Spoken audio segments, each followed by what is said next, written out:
अस्सलाम वालेकुम नितेश भाई, आप वही हैं? हाँ, मैं नितेश बोल रहा हूँ। आमिर भाई, नितेश भाई, कैसे हैं? हाँ, आपसे पहले भी बात होती रही है ना, वही भाई हैं? हाँ, हाँ, अस्सलाम वालेकुम, कैसे हैं, खैरियत से हैं? मैं बढ़िया हूँ, मैं बढ़िया। नितेश भाई, आप चूँकि सनातन बैकग्राउंड से ताल्लुक रखते हैं, हुँ, तो हुँ, इसीलिए मैं चाहता हूँ कि आपको ज़रूर मौका दिया जाए, चाहे आप एंड में हुँ। हैं, ठीक है? तो आपको मौका दिया जाए। नितेश भाई, आज की स्ट्रीम आपने सुनी? मैं शुरू से तो नहीं जॉइन था लेकिन पिछले 20 मिनट से मैं सुन रहा हूँ। आपने जो भी प्रमाण रखे उसमें मेरे भी कुछ सवाल थे। तो हुँ, और उसमें कुछ मैं बोलना भी चाह रहा था। तो अगर कहेंगे तो मैं जी। बोलूँगा। जी, जी, बोल दें, बोल दें। आप आर्य समाजियों क्योंकि से कुछ पूछना चाहते हैं या मुझसे पूछना चाहते हैं? आपसे ही पूछना चाह रहा हूँ। ठीक उनसे है, पूछना पूछें। होगा तो मैं उनसे जाके पूछ लूँगा। और ठीक हो गया। आप वैसे तो समय देते नहीं है इसलिए यहीं आना पड़ता है। ठीक है, मुझे आपका गिला समझ आ गया है, अब क्या करें? नहीं, नहीं, कोई नहीं, मैं समझ सकता हूँ। तो आपने दिखाया है कि स्वामी जी कह रहे हैं कि एक जगह शादी नहीं हो सकती, एक ही बार शादी हो सकती है जी। और दूसरी जगह आप दिखा रहे हैं कि शादी हो सकती है। वहाँ मुझे क्लियर नहीं हुआ, अगर आप समय देना चाहें तो वहाँ मुझे थोड़ा बताएँ? जी, जी, जी, मैं बता देता हूँ आपको, मैं स्क्रीन पर ले हुँ, आता हूँ। जहाँ वो कह रहे हाँ। हैं शादी हो सकती है, वहाँ वर्जिन्स की हो सकती है, मेल और फीमेल। मैं आपको दिखा देता हूँ, ठीक है? हुँ, हुँ, ये देखें, ये आपकी स्क्रीन के ऊपर, हुँ, ठीक है? यहाँ पर वो मनुस्मृति को कोट करते हैं, उसका प्रमाण चौथा समोल्लास है ये। उसमें वो कहते हैं जिस स्त्री व पुरुष का पाणिग्रह मात्र संस्कार हुआ हो और संयोग ना हुआ हो, हुँ, हुँ, संयोग यानी हुँ। इंटरकोर्स या इंटीमेट सेक्सुअल या इंटीमेट हाँ, हाँ। इंटीमेट ना हुआ हो, आप समझ गए, हुँ, ठीक? अर्थात अक्षत योनि, हुँ। अक्षत योनि यानी क्षत वर्जिन, योनि का मतलब है वर्जिन, वर्जिन वर्जिन, यानी वर्जिन। हुँ, एग्जैक्टली अक्षत योनि का मतलब यह है वर्जिन स्त्री हो और अक्षत हुँ। वीर्य पुरुष हो यानी वर्जिन मेल हो। सेलिब हाँ। उनका अन्य स्त्री व पुरुष के साथ पुनर्विवाह होना चाहिए।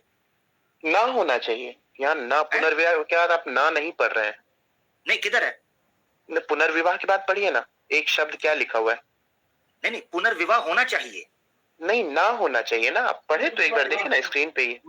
नहीं नहीं नहीं नहीं वो अगला है, वो है किंतु। आप वो वाला पढ़ रहे हैं। किंतु अच्छा, अच्छा। 1 मिनट अब के साथ पुनर्विवाह होना चाहिए। ठीक है। ठीक तो है। इसमें ये हाँ। बोला गया है कि मैं जैसा समझ पा रहा हूँ कि जो हम्म, वर्जिन है मीन्स सिर्फ शादी हुई है। हम्म, मतलब सिर्फ कबूले हुआ है, बस हम लोग इंटीमेट नहीं हुए हैं। हाँ बिल्कुल तो बिल्कुल। उसमें हाँ, तो उसमें पुनर्विवाह होना चाहिए। तो इसमें दिक्कत क्या मतलब क्या मैं समझ नहीं पाया। हाँ कॉन्ट्रडिक्शन क्योंकि ये बता शादी देता हूँ। कंप्लीट तो तभी होगी ना कि जब हम इंटीमेट होंगे, फिजिकल हमारी रिलेशनशिप होएगी। अच्छा, शादी तभी कंप्लीट होती है, उससे पहले नहीं होती? मेरे हिसाब से। जब अब आपने आप आगे आपने कोई हवाला? नहीं, नहीं, नहीं, नहीं, नहीं, नहीं। जब आपने कॉन्ट्रडिक्शन देखना है तो उसके हिसाब से देखना है जो शास्त्र है। अच्छा तो आप दिखाएँ। आप तो प्रमाण दे दें कि जब तक संयोग ना हुआ हो उसको विवाह नहीं माना जाता। आप नहीं, दे दें सिर्फ प्रमाण। सिंदूर हिंदू धर्म में सिर्फ सिंदूर डाल देना, वरमाला डाल देना, वो कहने को तो विवाह हो गया। लेकिन एक कंडीशन ये दिया गया है कि अगर हो सकता है कि उसके बाद पति मर जाए या पत्नी मर जाए और उनके बीच में फिजिकल रिलेशन ना हो तो शादी कर ले। मेरे हिसाब से मैं यहाँ ये समझ रहा हूँ। नहीं, नहीं, आप बिल्कुल ठीक यहाँ यही लिखा हुआ है। यहाँ यही लिखा है, अब कॉन्ट्रडिक्शन दिखाता हूँ। ठीक हुँ, है? अगला आपने पढ़ लिया, पहले दूसरी लाइन जो आखिरी लाइन है वो पढ़ ले। वो कहता है किंतु ब्राह्मण, क्षत्रिय और वैश्य वर्णों में शतयोनि स्त्री या शतवीर्य पुरुष का पुनर्विवाह ना होना चाहिए। हुँ। इसका मतलब क्या है? ये 3 वर्ग मतलब जो ये है हैं। कि हाँ, हाँ। जी, जी। मतलब जो जिनका फिजिकल हो गया है ब्राह्मण, क्षत्रिय, वैश्य वो आप विवाह नहीं करेंगे अगर आप फिजिकल हो चुके हैं अपने हस्बैंड के साथ, चाहे एक रात के यानी लिए इसका भी। मतलब हाँ, यानी इसका मतलब ये है एक लड़की है 35 साल की, ठीक है? हुँ, हुँ, उसका हुँ, एक हुँ, छोटा-सा बच्चा है, उसका हुँ, पति मर गया। हुँ। इस अ, टेक्स्ट के अनुसार या इस प्रमाण के अनुसार वो शादी कर सकती है? शादी नहीं कर सकती है। नहीं कर सकती, ज़बरदस्त। अब नहीं। आ जाते हैं ऋग्वेद भूमिका। ये मैंने हवाला दिखाया था ऋग्वेद भाष्य भूमिका का। अब आपने कॉन्ट्रडिक्शन देखना है। ये पढ़िए ज़रा, इसको सारा पढ़ें। मैं पढ़ूँ? जी, जी, आप पढ़ें ना। पढ़ दें, हाँ, मैंने तो पढ़ दिया था अभी। वेद मैं थक गया नहीं, हूँ ना नहीं मैं आपसे पढ़ रहा पढ़-पढ़। हूँ। मैं पढ़ रहा हूँ। अब मैंने आर्य समाजी और सनातनी भाइयों से पढ़वाना है। आप पढ़ें। ठीक है। वेदों में पुरुष और स्त्री के विवाह विषय में एक ही वचन के प्रयोग करने से यह निश्चित हुआ कि वेद रीति से एक पुरुष के लिए एक ही स्त्री और एक स्त्री के लिए एक ही पुरुष होना चाहिए, अधिक नहीं, और न कभी इन द्विजों का पुनर्विवाह व वियोग होना चाहिए। ठीक है?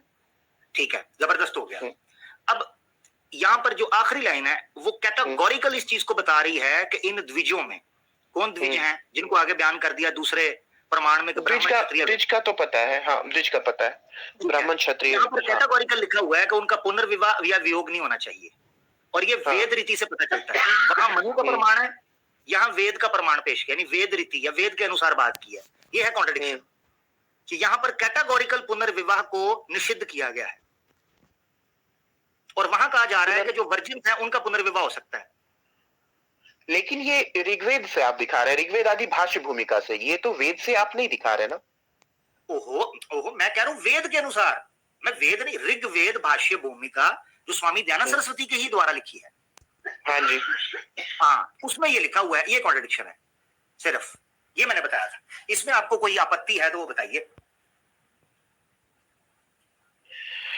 अच्छा, यहाँ पे आप कह रहे हैं कि एक तो वर्जिन है तो आप कर लो शादी, और इधर कह रहे हैं कि अगर मतलब वो है तो दूसरा विवाह नहीं कर सकते हैं। हाँ, कैटेगोरिकल कह रहे हैं कि वेद रीति के मुताबिक पुनर्विवाह नहीं हो सकता, हत्या के वियोग भी नहीं हो सकता, ये कैटेगोरिकल है। तो इसका सॉल्यूशन मेरे हिसाब से वही आ रहा है कि भैया अगर जब तक इंटीमेट नहीं है उसको हम फिर पूरा ये नहीं मानेंगे कि वो मैरिज हुई है। इसके लिए प्रमाण चाहिए। हाँ, तो वो अलग बात है, वो अलग बात है। अभी मैंने अपना लॉजिकल रीजनिंग दिया है, कोई बुक लेके नहीं आया कि लीजिए आशीष लीजिए आमिर भाई ये बुक का रेफरेंस, ऐसा नहीं। मैंने अपना एक लॉजिकल आर्गुमेंट दिया कि एक वो है, जब तक आप इंटीमेट नहीं होंगे तब तक आप वैसे हाँ निश्चय भाई ठीक है, आपका लॉजिक मुझे समझ आ गया, और लॉजिक आपका रैशनल है, कोई बात नहीं। मगर प्रमाण, जब क्योंकि हम आर्य समाजियों से प्रमाण का मुतालबा करेंगे, प्रमाण मांगेंगे, क्योंकि वो कहते हैं कि हम प्रमाण के अनुसार चलते हैं, यानी वेद हैं, उपनिषद हैं, उनके हवाले से अगर वो पेश कर देते हैं तो एक मसला हल होगा। पता है कौन सा मसला? सुनिएगा रितेश भाई, सिर्फ एक मसला अगर वो ये पेश कर देते हैं तो ये मत समझिए कि ये मसला हल हो गया, ना ना, सिर्फ एक मसला हल होगा, वो है कॉन्ट्रडिक्शन का। दूसरा मसला वही होगा, वो है पुनर्विवाह। रितेश भाई, इंडियन कॉन्स्टिट्यूशन परमिट करता है कि नहीं करता ऐसी महिला को जो 32-35 साल की, 28-26 साल की, 22 साल की छोटा बच्चा होता है, वो विधवा हो जाती है, डिवोर्सी हो जाती है, इंडियन कॉन्स्टिट्यूशन अलाउ करता है शादी करना। ये कहते हैं कि वेद रीति के मुताबिक पुनर्विवाह हो ही नहीं सकता जिसके साथ संयोग हो गया हो, या इंटीमेट या फिजिकल हो गए हो आप। ये आपको ठीक लगता है उस लड़की? नहीं, ठीक नहीं। देखें, मनुस्मृति पे तो हमारा देश नहीं चल रहा है ना, तो हम तो कॉन्स्टिट्यूशन को मानेंगे। और दूसरी बात की मनुस्मृति जब लिखी गई है, इसका मतलब है नहीं, मुझे एक जवाब दीजिए, आप बिल्कुल ठीक कह रहे हैं, आर्य समाजी, इसका मतलब है गलत है, ये स्वामी दयानंद ने गलत लिखा है। मे बी उस कॉन्टेक्स्ट में लिखा हो जब वो चल रहा हो, अभी वो नहीं चलेगा ना। मनुस्मृति में भी ये भी लिखा गया। तो मेरी बात सुन, मैं एक बात आपको वेद रीति कहा गया है नंबर 1, यानी वेद से, ये दोबारा सुन लीजिएगा दोबारा, क्योंकि आपने मेरे ख्याल से गौर नहीं कर रहे शब्दों के ऊपर। पहली लाइन दोबारा, वेद, आप वेद का प्रमाण देंगे ना। सुने जरा, ये दोबारा सुनना है आपने, फिर आपने कहना है वेदों में पुरुष और स्त्री के विवाह विषय में एक ही वचन के प्रयोग करने से ये निश्चित हुआ है। वेद वचन को, वेदों के वचन को प्रयोग करने से ये निश्चित हुआ है।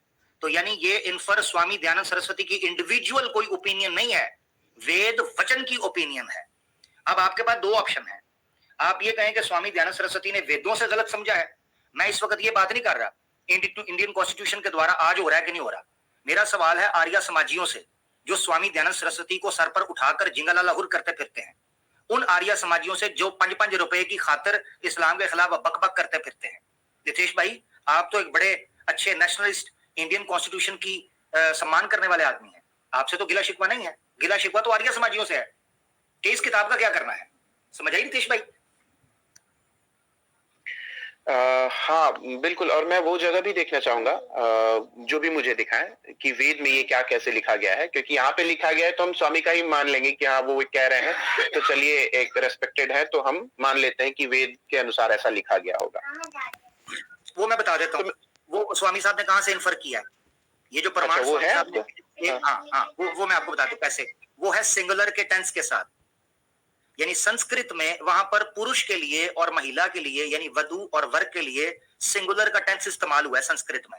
वहां से स्वामी साहब ने इन्फर किया है कि यहाँ पर प्लूरल नहीं है, सिंगुलर है। दैट मींस कि पोलिगेमी या पॉलीएंड्री नहीं होनी चाहिए। ये है उनकी लॉजिक। और ये किस वेद में है? ये ऋग्वेद के अंदर। अच्छा, ऋग्वेद में मिल जाएगा। कुछ स्पेसिफिक बता पाएंगे या नहीं? पूरे ऋग्वेद में आप कह रहे हैं? नहीं स्पेसिफिक, मैं अगर आप मुझे कहते हैं मैं ऋग्वेद आदि भूमिका भी आपके साथ शेयर करता हूँ और ये नहीं, पेज आपको भूमिका अलग है ना आमिर नहीं, भाई, नहीं, वो भी भूमिका। सुने, मैंने जो दोबारा बताया उसको दोबारा गौर से सुने। मैं अभी ये पूरी बुक ओपन करता हूँ, आपकी स्क्रीन के साथ शेयर करता हूँ, पेज नहीं, नंबर है 1। आप मेरा समझ रहे हैं मैं क्या कह रहा हूँ? मैं कह रहा आपकी हूँ बात कि ये ऋग्वेद आदि भाष्य भूमिका में लिखा हुआ है। मैं मान रहा हूँ कि ऋषि रेफर कर रहे हैं तो कहीं ना कहीं देखे होंगे, लेकिन मेरा कहना है कि वो 4 वेद जो हम लोग कहते हैं, यजुर्वेद, ऋग्वेद, अथर्ववेद, सामवेद, उसमें कहीं